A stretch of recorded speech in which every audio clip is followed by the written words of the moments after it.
Sungguhnya hendaknya tidak masuk seorang laki-laki dari kamu setelah hari ini kepada wanita yang tidak ada bersamanya suami atau mahramnya kecuali bersamanya seseorang atau dua orang laki-laki. Intinya kalau berdua-duaan maka ini termasuk perbuatan yang diharamkan. Ya, termasuk perbuatan yang diharamkan.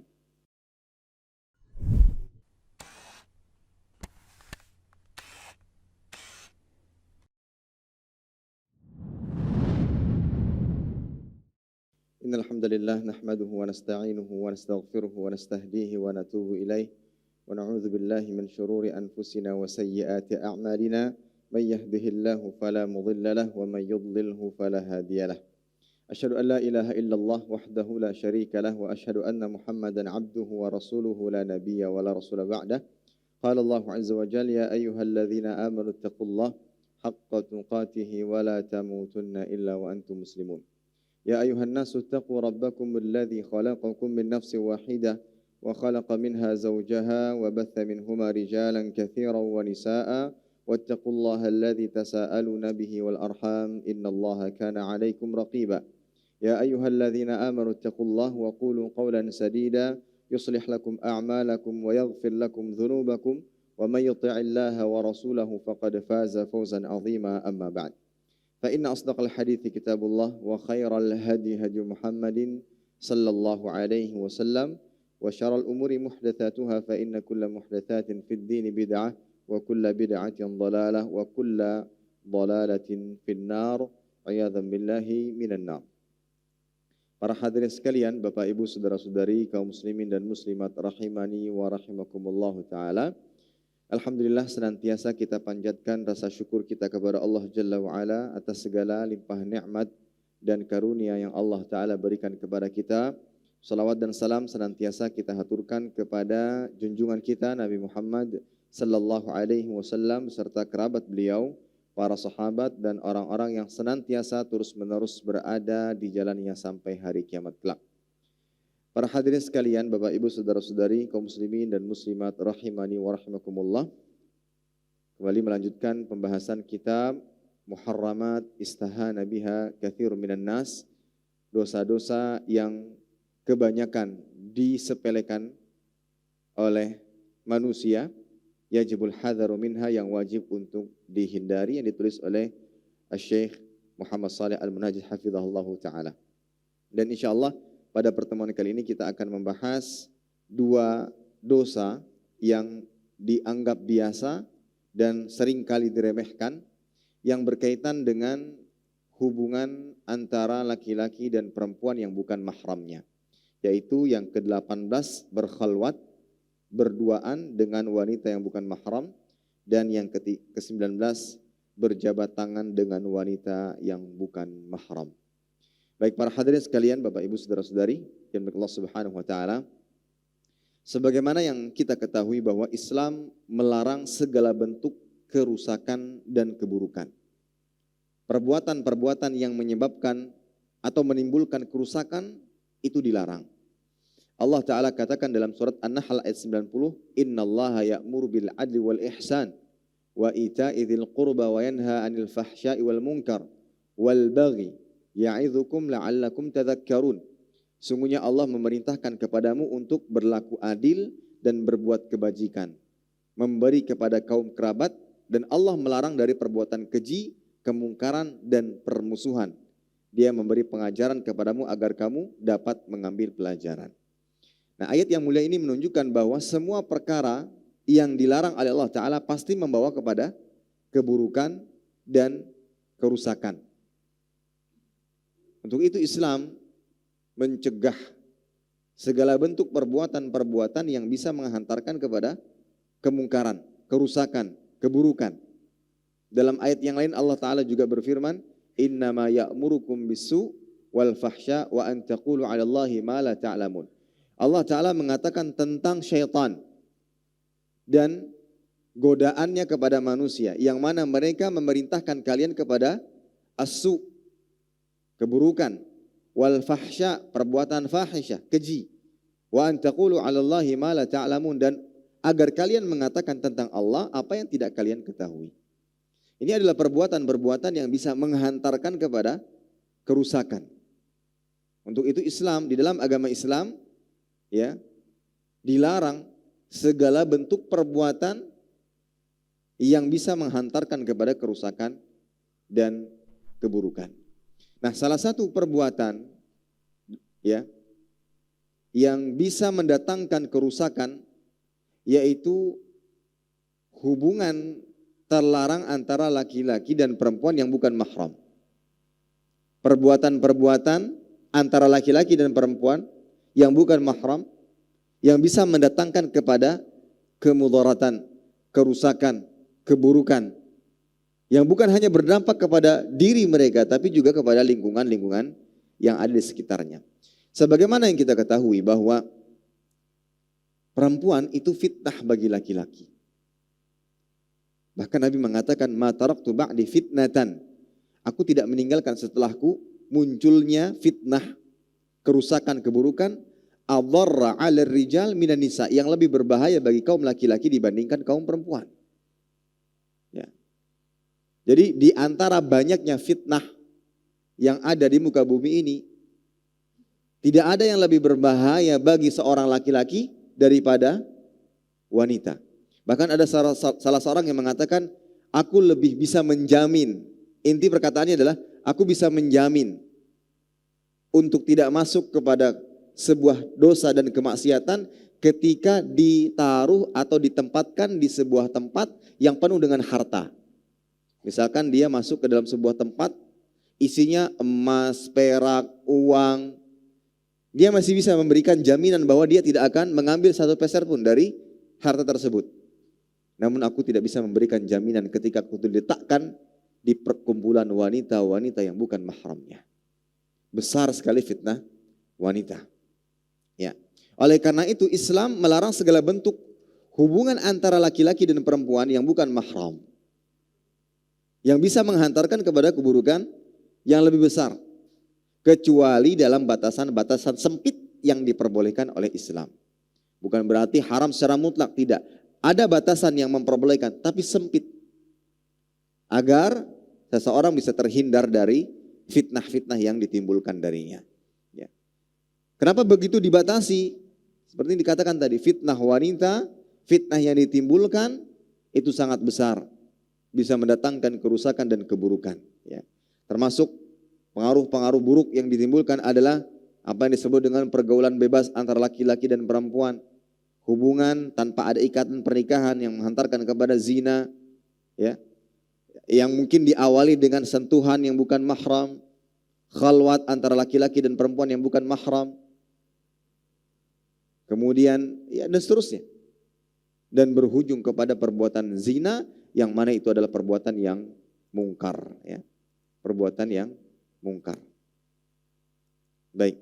Oleh karena itu di dalam Islam dan apa yang diyakini oleh Ahlussunnah wal Jamaah berdasarkan dalil-dalil yang ada, dilarang keras ya tentang perbuatan-perbuatan yang bisa menghantarkan kepada keburukan tadi, seperti hubungan terlarang antara laki-laki dan perempuan. Baik, di antara hubungan yang dilarang antara laki-laki dan perempuan adalah yang pertama, khalwat, berduaan dengan wanita yang bukan mahram. Dan beliau memasukkan dosa ini dalam kitab ini menunjukkan bahwa khalwat, jabat tangan, sentuhan laki-laki dan perempuan, dua dosa yang dianggap biasa untuk saat ini. Terlebih lagi pada waktu dan momen tertentu seperti lebaran. Maka berhati-hati ketika mengunjungi keluarga, sepupu itu bukan mahram, sehingga tidak boleh berjabat tangan. Ya. Apakah semua paman yang dipanggil dengan paman mahram? Belum tentu, dilihat dulu nasabnya. Karena penjual pentol pun dipanggil paman terkadang seperti itu. Jadi nggak semua yang dipanggil paman kemudian, oh ini paman saya. Ya. Jadi dua ini dianggap biasa. Padahal dia termasuk dosa besar. Termasuk dosa besar. Ya, taib. Yang pertama, khalwat. Khalwat itu artinya menyendiri dengan wanita asing yang bukan mahram, ya, di tempat-tempat tersembunyi, itu berkhalwat. Berdua-duaan di di tempat tersembunyi, itu namanya berkhalwat. Berkhalwat dan wanita berarti dia berdua-duaan di tempat yang tidak nampak, tidak terlihat oleh orang lain, ya. Dan ini adalah berkhalwat dengan wanita, dan tentunya itu adalah perbuatan yang haram. Apa dalilnya? Disebutkan di dalam kitab ini, ya. Yang pertama, Nabi SAW sabda, la yakhluwanna rajulun bimra'atin illa kana thalithuhuma syaitan. Tidaklah seorang laki-laki berkhalwat dengan wanita kecuali pihak ketiganya adalah syaitan. Pihak ketiganya adalah syaitan. Baik, kemudian lagi dari Ibnu Umar bahwa Nabi SAW bersabda, la yakhluwanna rajulun ba'da yaumi hadza ala mughibatin illa wa ma'ahu rajulun aw ithnan. Sungguhnya hendaknya tidak masuk seorang laki-laki dari kamu setelah hari ini kepada wanita yang tidak ada bersamanya suami atau mahramnya kecuali bersamanya seseorang atau dua orang laki-laki. Intinya kalau berdua-duaan maka ini termasuk perbuatan yang diharamkan. Ya, termasuk perbuatan yang diharamkan. Dalam hadis yang lain kita tambahkan, wa man kana yu'minu billahi wal yaumil akhir fala yakhluwanna bimra'atin laisa ma'aha dzu mahramin. Ya. Minha fa inna thalithahuma syaitan. Barang siapa yang beriman kepada Allah dan hari akhir, maka janganlah ia berkhalwat dengan wanita tanpa ada mahram wanita tersebut. Janganlah dia berkhalwat dengan wanita tanpa ada mahramnya wanita tersebut, karena syaitan menjadi ketiga di antara keduanya. Ya, hadis disahihkan oleh Syekh Albani rahimahullah taala. Ya. Begitu pula dalam hadis la yakhluwanna rajulun bimra'atin illa ma'a dzi mahramin. Faqala rajul faqal ya Rasulullah imra'ati kharajat hajatan waktu tibtu fi ghazwati kadza wa kadza qala irji fa hujja ma'a imra'ati. Dari Ibnu Abbas Nabi bersabda sallallahu alaihi wasallam, janganlah salah seorang di antara kalian, salah seorang laki-laki berkhalwat dengan seorang wanita kecuali bersama dengan mahram sang wanita tersebut. Kemudian salah seorang berdiri dan berkata, wahai Rasulullah, istriku keluar untuk berhaji. Dan aku telah mendaftarkan diriku untuk berjihad pada perang ini dan itu. Maka Nabi mengatakan, irji' wa hujjam ma'amra'atik. Kembalilah engkau dan berhajilah bersama istrimu. Ini dalil-dalil jelas, tegas yang mengharamkan berbuat khalwat dengan wanita yang bukan mahramnya. Baik, mungkin ada yang bertanya, bagaimana dengan para sahabiat yang berhijrah dari Mekah menuju Madinah tanpa mahram? Kan dalam hadis yang lain dilarang seorang wanita bersafar kecuali dengan ditemani mahram, kecuali dengan mahramnya yang menemaninya. Lantas bagaimana dengan wanita-wanita sahabiat yang berhijrah dari Mekah menuju Madinah tanpa mahram? Maka jawabannya, keadaan tersebut tidak bisa dijadikan dasar untuk membantah dalil-dalil yang barusan kita sebutkan.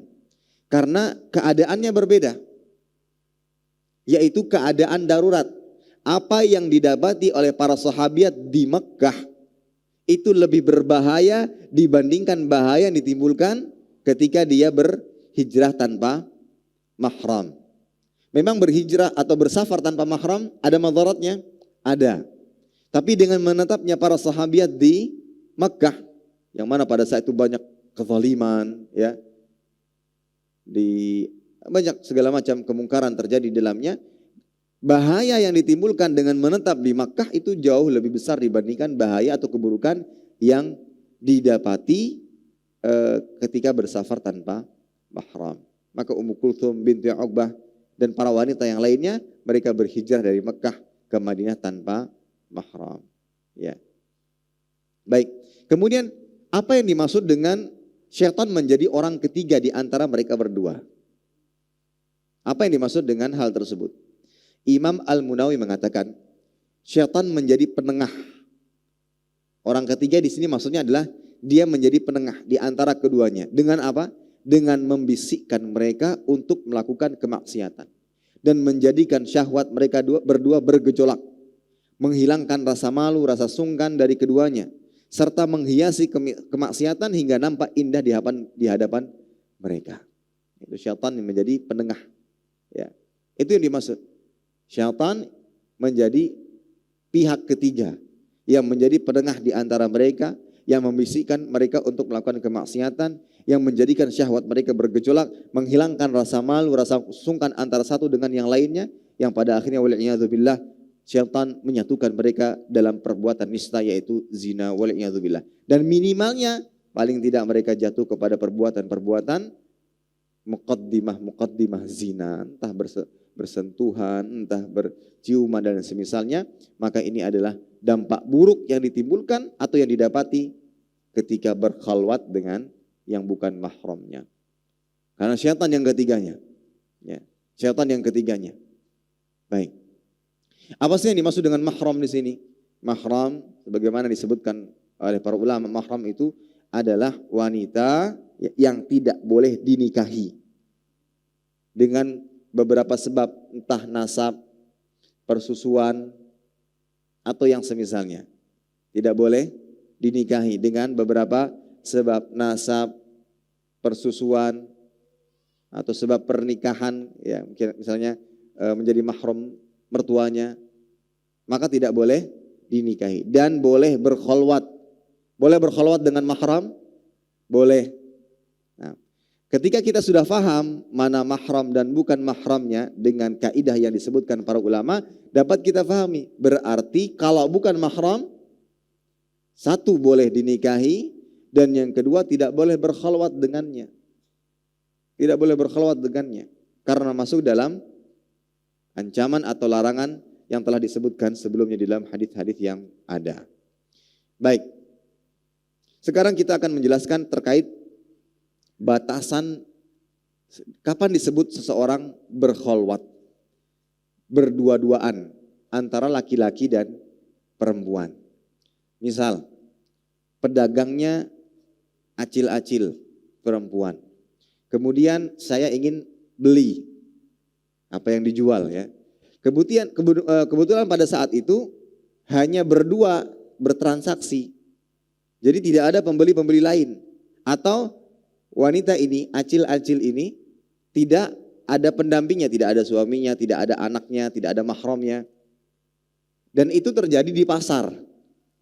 Nah, apakah transaksi ini disebut dengan sedang berkholwat? Saya sedang transaksi nih. Beli terasi, beli tempe, beli tahu, beli sayur-sayur, transaksi. Sedang berduaan di pasar. Saya tidak ada orang lain yang ada di sekitar saya, misalkan tidak ada pembeli lain, dan beliau pun tidak ada mahramnya, entah itu suami, entah itu anaknya yang lebih yang sudah dewasa, anak laki-laki sudah dewasa. Nah, apakah ini disebut dengan mahram? Apakah ini disebut dengan berkholwat? Baik. Nah, kita akan sebutkan batasan kapan seseorang disebut dengan berkholwat. Anas bin Malik disebutkan beberapa riwayat yang nantinya kita akan simpulkan makna atau definisi dari atau batasan dari berkholwat. Anas bin Malik berkata, "Ja'at imra'atun minal ansar ila Nabi sallallahu alaihi wasallam, fa qala biha, fa qala wallahi innakum la ahabbun nas ilayya." Hadis dikeluarkan Imam Bukhari dalam Kitabun Nikah. Ada seorang wanita dari kaum Ansar datang kepada Nabi sallallahu alaihi wasallam. Lalu Nabi pun berkholwat dengannya. Dalam hadis ini disebutkan Nabi pun berkholwat dengannya. Faqal, kemudian Nabi mengatakan, wallahi innakum la ahabbun nas ilayya. Sungguhnya kalian, maksudnya kaum Ansar, itu adalah orang-orang yang paling aku cintai. Ya. Kemudian Imam Bukhari memberi judul hadis di atas, bab ma yajuzu an yakhluwa ar-rajulu minal mar'ah indan nas. Bab tentang diperbolehkannya seorang laki-laki berkholwat dengan seorang wanita di hadapan halayak. Terlihat seperti berdua-duaan, ya. Ada seorang wanita datang kepada Nabi, mungkin ingin bertanya tentang sesuatu, tentang hukum, ya. Nabi mengatakan, ya sungguhnya kalau kaum kalian, kaum Ansar adalah manusia yang paling aku cintai, ya. Dan disebutkan oleh Ibnu Hajar bahwa Imam Bukhari menyimpulkan hukum dalam judul tersebut dengan perkataannya di hadapan boleh berkholwat di hadapan halayak, ya. Dan dalam riwayat yang lain Nabi SAW berkholwat dengan wanita tersebut di as-sukak, di sebagian jalan atau di sebagian sukak. Sukak itu seperti ya jalan-jalan gang-gang yang sering kali dilewati oleh orang banyak. Ya, misalkan gang-gang seperti ini, ya sering dilalui oleh orang banyak. Ada yang lewat atau mungkin di pemukiman, ya pemukiman yang mungkin bisa disaksikan dan dilihat oleh orang banyak. Kalau berdasarkan hadis ini, boleh berkholwat dengan catatan di hadapan orang atau di hadapan halayak manusia. Kan kalau secara definisi kholwat tadi apa? Berdua-duaan ya, tanpa mahram. Tapi di sini sebutkan boleh dengan catatan di hadapan orang banyak. Di antara dalil yang lain mengenai hal ini, an Anasin dari Anas, anna imra'atan kana fi aqliha syai' faqalat ya Rasulullah innali ilaika hajah. Faqala ya umma fulan unzuri aysukak syi'ti hatta aqdiya laki hajataki faqala ma'aha fi ba'di turuq hatta faragat min hajatiha. Baik.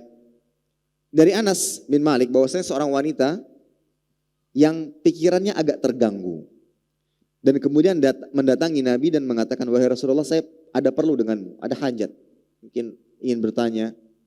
Maka Nabi mengatakan kepadanya, wahai Ummu Fulan, lihatlah kepada jalan mana saja yang engkau mau hingga aku penuhi keperluanmu. Maksudnya kalau mau ngobrol, mau konsultasi, ya cari tempat jalan, ya sukak, ya jalan yang engkau mau sehingga aku bisa mendatangimu dan bisa menyelesaikan atau penuhi apa yang menjadi keperluannya. Maka Nabi SAW pun berkholwat dengan wanita tersebut di sebuah jalan hingga wanita tersebut selesai dengan keperluannya. Ya.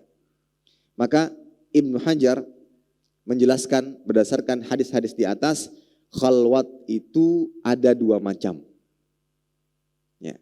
Khalwat memang secara definisi kan berdua-duaan tanpa didampingi dengan mahram. Tetapi ada dua macam khalwat itu. Yang pertama yang diharamkan dan yang kedua diperbolehkan. Atau dia tidak disebut dengan khalwat yang diharamkan. Meskipun terlihat seperti berdua-duaan, tapi tidak termasuk hadis larangan berkhalwat. Khalwat yang diharamkan itu seperti apa? Maka jelas berdua-duaan, ya,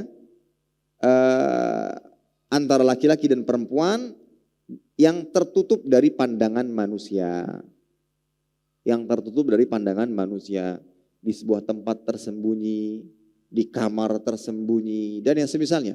Maka ini khalwat yang Allah Ta'ala haramkan, ya, berdasarkan hadis-hadis tentang larangan berkhalwat, yang mana perbuatan ini bisa menjerumuskan mereka kepada perbuatan yang lebih besar dosanya, zina, wal'iyadzubillah.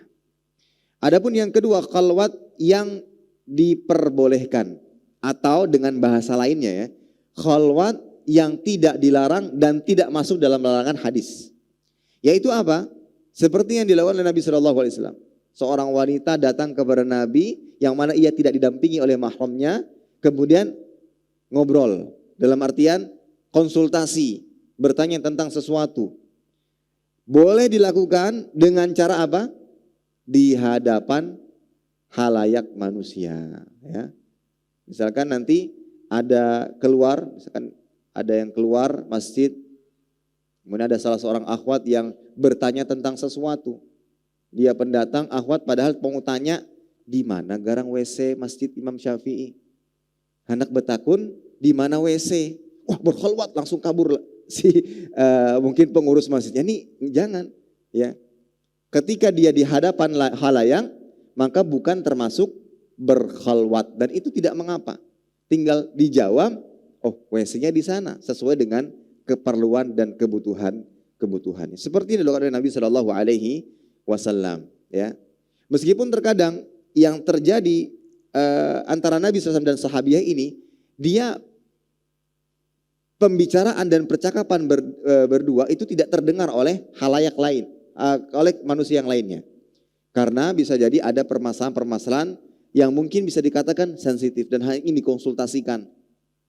Sebagaimana murid bertanya kepada gurunya. Itu tidak mengapa, secara hukum asalnya tidak mengapa, ya, dengan catatan tadi di hadapan orang banyak. Dan yang seperti ini, perbuatan seperti ini bukan termasuk khalwat yang diharamkan sebagaimana yang disebutkan di dalam hadis, ya. Baik. Jadi sekali lagi kita sampaikan bahwa khalwat meskipun secara makna dan definisinya adalah berdua-duaan laki-laki dan perempuan tanpa didampingi oleh mahram perempuannya, yaitu definisinya, tapi secara batasan ada khalwat yang diizinkan dengan sebab-sebab yang dibenarkan, yaitu berduaannya laki-laki dan perempuan di hadapan orang banyak. Sehingga kasus tadi, transaksi jual beli antara penjual, pembeli, penjualnya laki-laki, penjualnya perempuan, pembelinya adalah laki-laki, yang mana ia tidak didampingi oleh suaminya, anak laki-lakinya yang dewasa, begitu pula sang laki-laki ini tidak ada penjual lainnya, maka apakah itu disebut khalwat yang dilarang? Maka jawabannya tidak, ya.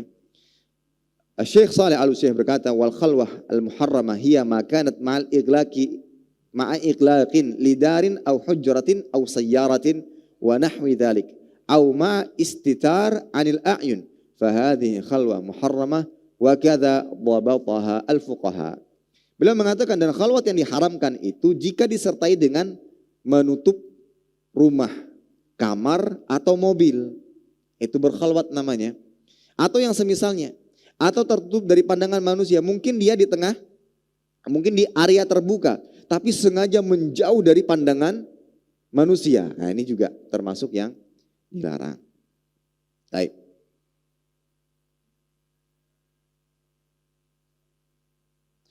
Akan tapi yang perlu kita perhatikan baik-baik, bukan berarti ketika berdua-duaan laki-laki dan perempuan di tengah orang banyak itu bukan khalwat yang diharamkan, bukan berarti seseorang bermudah-mudahan. Ya. Karena tujuan dilarang berkhalwat itu apa? Jangan sampai terjerumus kepada perbuatan ya zina, dosa. Karena itu mengundang fitnah. Karena dia bisa mendatangkan fitnah. Dan fitnah wanita adalah fitnah yang amat sangat berbahaya yang bisa menimpa kaum laki-laki. Nah, oleh karena itu kalau seandainya ada seorang wanita yang mendatangi laki-laki, meskipun di hadapan orang banyak tanpa hajat dan keperluan yang syar'i, maka lebih baik dihindari. Karena juga bisa mendatangkan fitnah. Sebagaimana yang saat ini terjadi, kan ada tuh tempat-tempat yang terbuka. Duduklah laki-laki dan perempuan di sana dengan pasangan-pasangan yang berbeda-beda. Ada yang di sebelah kanan, sebelah depan, belakang. Mungkin kita katakan itu enggak termasuk definisi khalwat. Ya.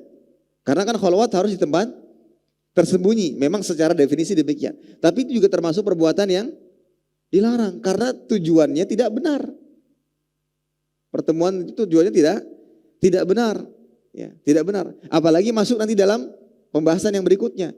Ada sentuhan tangan, bahkan ada yang sampai berpelukan, itu di hadapan orang banyak. Nah, jadi bukan berarti ketika lepas dari makna khalwat yang diharamkan sebagaimana dalam hadis, bermudah-mudah dalam hal itu, tidak. Silakan saja misalkan ada hajat dan keperluan, perbincangan, diskusi antara laki-laki dan perempuan, meskipun terkesan berdua-duaan, tapi catatannya apa? Satu, di hadapan orang banyak.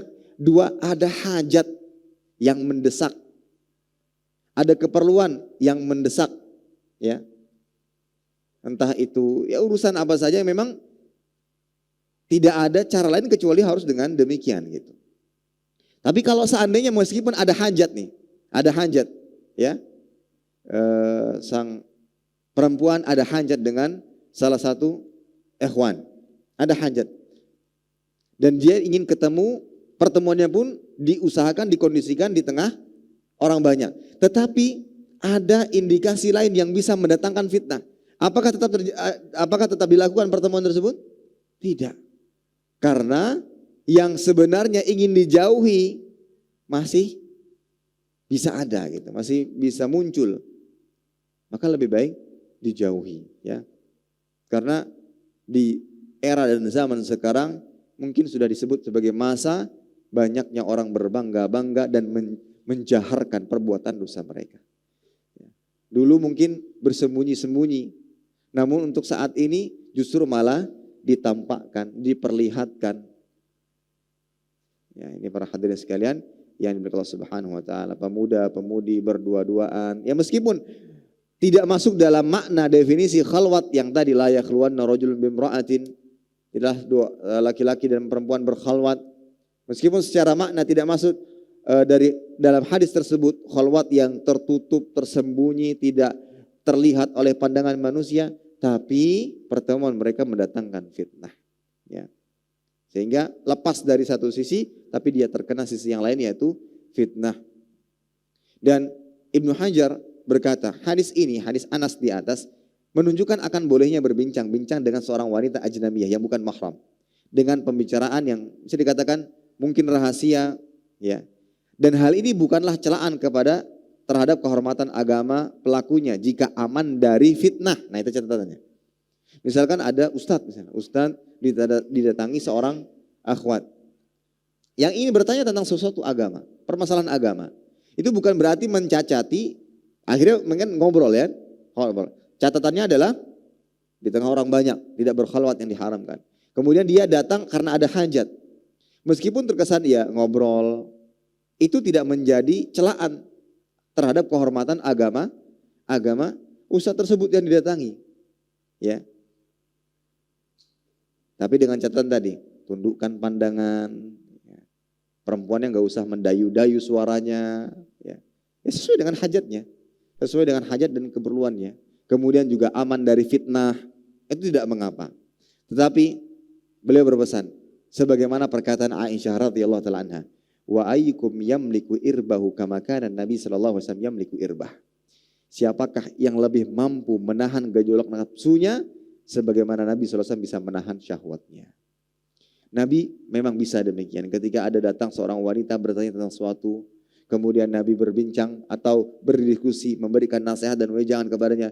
Ya, meskipun itu di jalan-jalan yang mungkin cukup jauh dari kerumunan, tapi tetap bisa dilihat oleh manusia. Meskipun perbincangannya rahasia secara diam-diam, namun Nabi SAW adalah manusia atau sosok yang mampu bisa menahan gejolak nafsunya. Berbeda dengan kita. Banyak sekali sebab-sebab yang bisa menghantarkan kita kepada fitnah. Apalagi sebagian orang yang sifatnya suka baperan. Ya, suka baperan. Ketika datang ke salah satu restoran, ya, kemudian pelayannya kebetulan seorang wanita menanyakan, bagaimana rasanya Pak? Wah, saya diperhatikan selama ini. Selama saya makan ini selalu diperhatikan. Baper. Padahal itu kan SOP dari pelayanan dari restoran tersebut. Ditanya, ya, semoga pian datang lagi. Wah, kayaknya dia ingin selalu bertemu dengan saya. Itu baper. Nah, itulah kondisi kita. Memang seperti itu perasaan manusia saat ini ya, baperan. Ya, suka menyimpul, oh saya disukai, saya tidak kuat untuk menahan gejolak nafsu syahwat di dalam diri. Nah, oleh karena itu lebih baik dihindari. Kalau memang ada cara lain ya agar tidak mesti harus bertemu sampai berkhalwat sebagaimana disebutkan, maka itu lebih baik. Ataupun kalau seandainya memang ada hajat yang harus bertemu, maka harus didampingi dengan mahramnya. Ya, didampingi dengan mahramnya. Misalkan ada permasalahan, ada pertanyaan dari seorang wanita kepada seorang laki-laki yang mungkin ada hajat lah. Agar bisa langsung tersampaikan, bisa langsung diceritakan, ya mungkin bisa saja sang wanita itu menyampaikan secara langsung, tapi didampingi oleh suaminya. Ya kan? Pak, ini ada yang mau ditanyakan oleh istri saya tentang perkara ini. Contoh misalkan ke dokter, tapi didampingi oleh sang suami. Nah, itu lebih aman, lebih terjaga dari fitnah, ya, lebih terjaga dari fitnah. Apalagi misalkan datang ke dokter, dokternya dokter muda, ya, yang datang, misalkan datang mungkin ibu-ibu, tapi ya namanya manusia, ada saja celah-celah syaitan untuk menjatuhkan mereka kepada fitnah-fitnah yang ada, maka harus didampingi. Bahkan Sa'id bin Al-Musayyib berkata, laqad balagtu 80 sanah wa ana akhwafu ma akhafu 'ala nisa. Kata Sa'id bin Musayyib, aku telah mencapai usia 80 tahun. Ini sekelas beliau. Dan beliau mengatakan tidak ada yang paling aku takutkan dibandingkan para wanita, fitnah wanita. Ini Sa'id bin Musayyib. Makanya menunjukkan bahwa tidak ada yang sehebat dan sekuat Nabi SAW dalam menahan gejolak nafsunya. Ya, sallallahu alaihi wasallam. Sekelas Sa'id bin Musayyib saja berusia 80 tahun, mungkin pandangan 80 tahun mungkin sudah hilang syahwatnya. Tapi itu pun masih membuat beliau takut. Fitnah wanita ini membuat beliau takut bisa terjerumus di dalamnya. Ya. Ini yang perlu kita waspadai. Karena Nabi mengatakan ma taraktu ba'di fitnatan adarra 'ala rijal minan nisa. Tidak pernah aku tinggalkan fitnah yang lebih berbahaya terhadap kaum laki-laki daripada fitnah wanita, ya, daripada fitnah wanita. Dalam sebuah riwayat dari Ali bin Zaid bahwa Sa'id mengatakan tidaklah syaitan berputus asa dari mengoda sesuatu kecuali ia mencari jalan keluar dengan menggunakan para wanita. Syaitan nih membisiki, menghasut agar seorang terjerumus kepada perbuatan dosa selalu mental. Namun ada salah satu cara agar dia bisa menjerumuskannya, yaitu dengan mempergunakan para wanita sebagai senjata untuk menggodanya. Untuk itu Sa'id tadi mengatakan beliau sudah berumur 80 tahun, tetapi beliau masih saja merasa takut dengan fitnah yang ditimbulkan dari wanita. Ada perkataan-perkataan lain yang menunjukkan akan bahayanya fitnah wanita. Seperti perkataan dari Ibnu Abbas radhiyallahu ta'ala anhuma.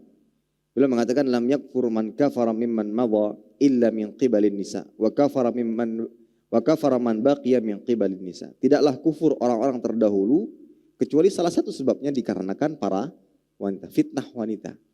Dan demikian juga dengan orang-orang yang di masa akan datang bisa kufur karena sebab wanita. Dan dalam perkataan yang lainnya dari Sa'id bin Musayyib juga mengatakan ma khiftu ala nafsi syai'an makhafatan nisa. Tidak ada yang aku takut pada sesuatu. Tidaklah aku takut pada sesuatu menimpa diriku sebagaimana ketakutanku kepada fitnah wanita. Ya. Para sahabat, beliau juga berkata, ya Aba Muhammad, inna mithlaka la yuridun nisa, wa la turiduhun nisa. Qala huwa ma aqulu lakum. Wahai Abu Muhammad, orang yang sepertimu tidak menghendaki para wanita dan para wanita pun tidak menghendakinya. Saya mengatakan kenyataannya sebagaimana yang telah aku katakan kepada kalian. Taib. Kemudian ada lagi perkataan dari Imran bin Abdullah yang mana Atha mengatakan, "Lau u'tumintu," ini sebagaimana perkataan yang sudah kita sampaikan tadi, "Lau u'tumintu ala baiti malin." Ya. "Lakuntu aminan wala aminu nafsi ala ummati syahwa."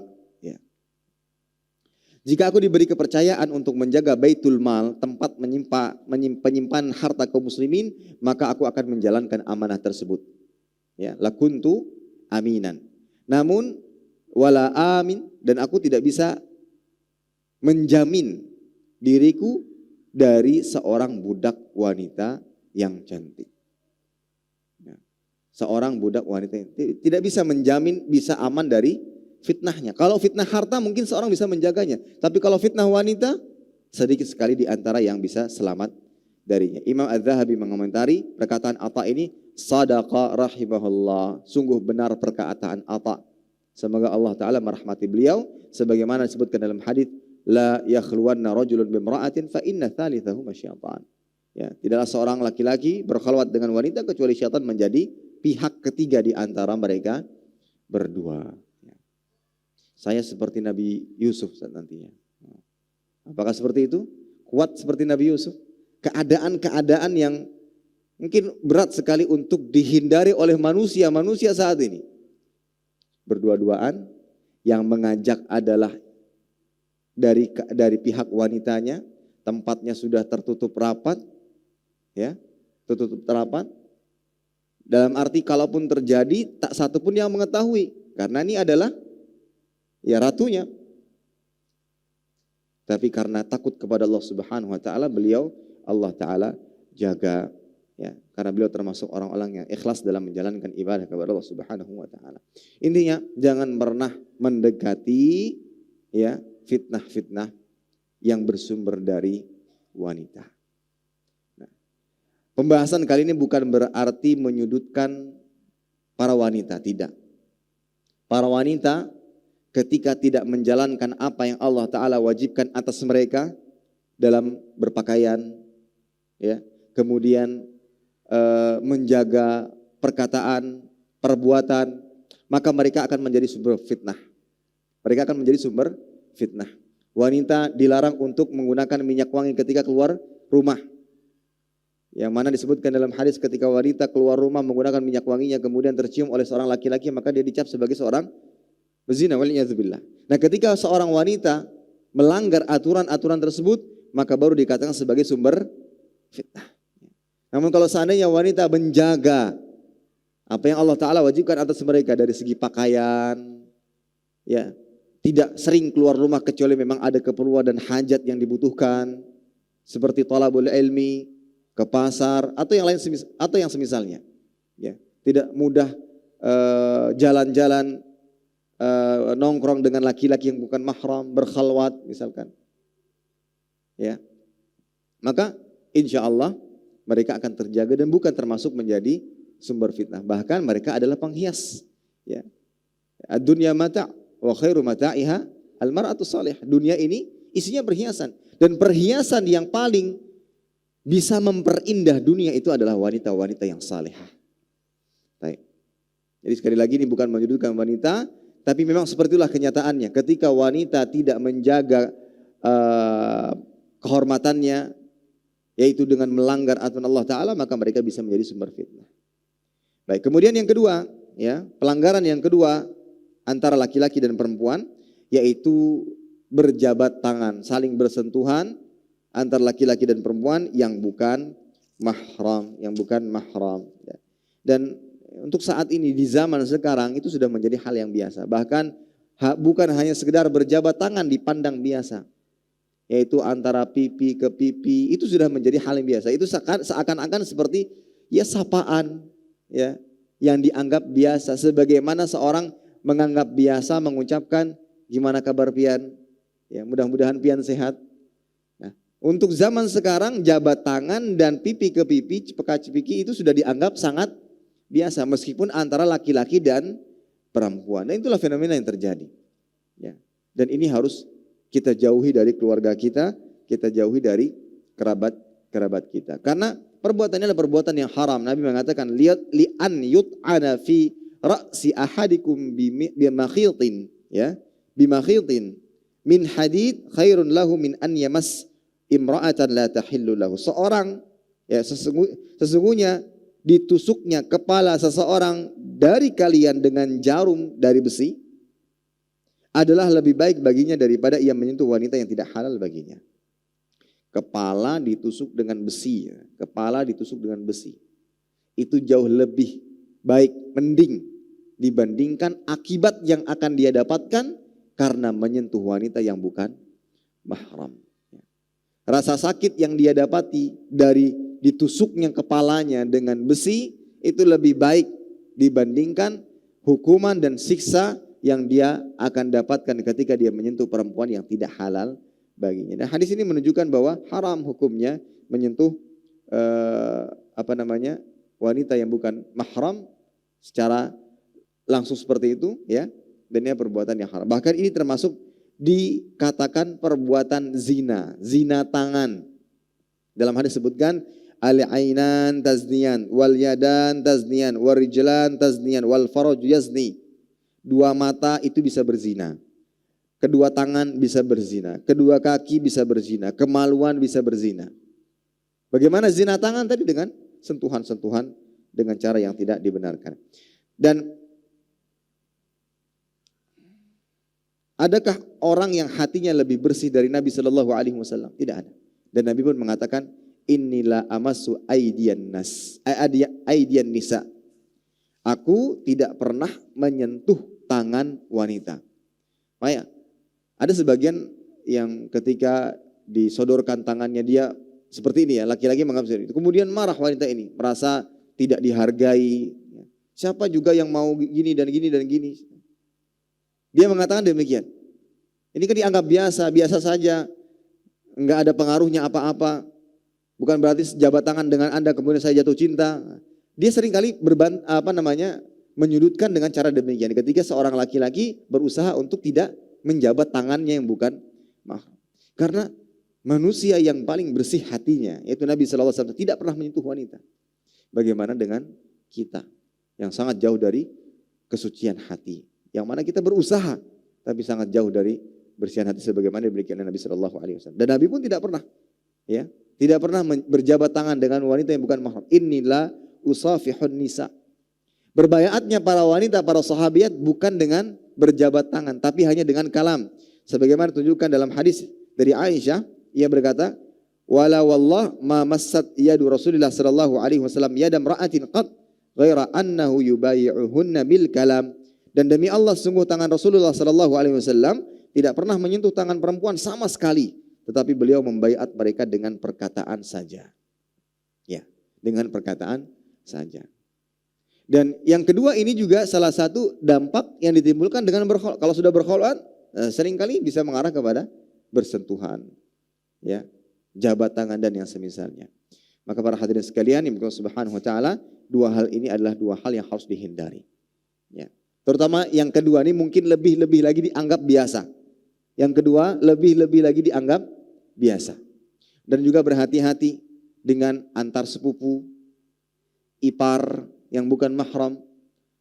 Itu lebih perlu diwaspadai dibandingkan orang lain, orang asing. Mungkin orang asing ya wajar saja tidak berjabat tangan karena asing. Adapun sepupu, ipar ini sudah dianggap seperti keluarga. Ada sebagian, kenapa sih harus jilbaban terus ketika ada iparmu, kan sudah jadi keluarga, kan sudah jadi keluarga kita.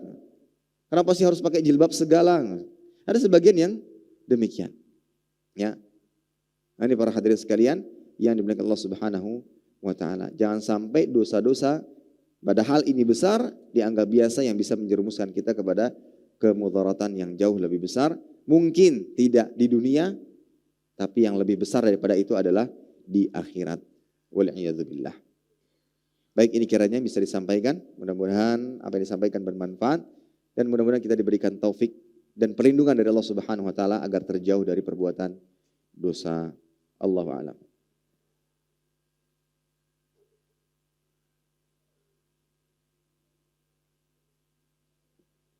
Bismillah, izin bertanya Ustadz, afwan di luar tema, apakah wanita boleh sholat lalu khimarnya disengaja menutupi tempat sujud? Jazakumullahu khairan. Maksudnya keningnya tidak langsung menyentuh tempat sujud, apakah seperti itu maksudnya? Baik, Allah Ta'ala misal, memang ada sebagian yang mengatakan makruh ketika kening tidak langsung menyentuh tempat sujud. Namun Allah Ta'ala misal, yang saya ketahui tidak mengapa, ya, tidak mengapa. Ketika misalkan terkadang peci kita mungkin sampai kening langsung menyentuh, tidak menyentuh langsung ke tempat sujud, maka tidak mengapa. Walaupun ada sebagian yang mengatakan makruh, ada sebagian yang mengatakan makruh, sehingga ada sebagian kalau mau sholat ya seperti ini, biar tidak terhalangi. Ini jenong ulun benar-benar lah. Seperti itu. Ya. Namun Allah Ta'ala tidak mempengaruhi. Ya, sebagian mengatakan makruh, ada sebagian yang mengatakan tidak mempengaruhi. Allah Ta'ala bisawab. Ya, apalagi misalkan ada sebab-sebab yang lain, ya, ada sebab-sebab yang lain yang mungkin dilihat kenapa harus meletakkan khimar yang menutupi tempat sujudnya. Wallahu a'lam bishawab. Baik, itu kiranya bisa disampaikan, mudah-mudahan bermanfaat. Kurang lebihnya mohon maaf. Kita tutup dengan doa kafaratul majlis. Subhanakallahumma bihamdika asyhadu an la ilaha illa anta astaghfiruka wa atubu ilaik.